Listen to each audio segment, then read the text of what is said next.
അപ്പോൾ statement direct ചോദിച്ചപ്പോൾ തന്നില്ല. വിവരാവകാശം വെച്ച് കൊടുത്തത് ചോദിക്കാൻ പറഞ്ഞു. അങ്ങനെ ചോദിച്ചപ്പോൾ തന്നില്ല.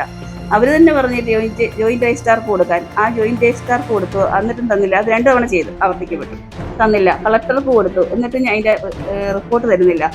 അതായത് സ്റ്റേറ്റ്മെൻറ്റും തരുന്നില്ല, ലോൺ ഡീറ്റെയിൽസും തരുന്നില്ല, ബുക്ക് പതിച്ച് തരുന്നില്ല.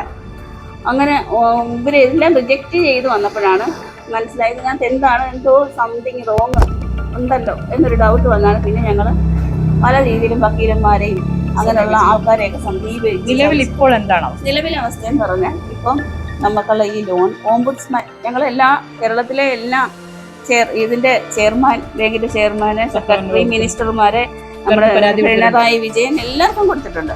ഇവരുടെ എല്ലാം ചോദ്യങ്ങൾക്ക് റിപ്പോർട്ടായിട്ട് ഇവർ കൊടുക്കുന്നത് ഞങ്ങൾ കെട്ടിച്ചമച്ച കഥ ഉണ്ടാക്കി, ലോണിന് കാലതാമസം വരുത്താൻ മാനേജർമാരുടെ പേരിൽ കെട്ടിച്ചമച്ച കഥ ഉണ്ടാക്കിക്കൊണ്ട് വരുവാണെന്നാണ് പറഞ്ഞത്.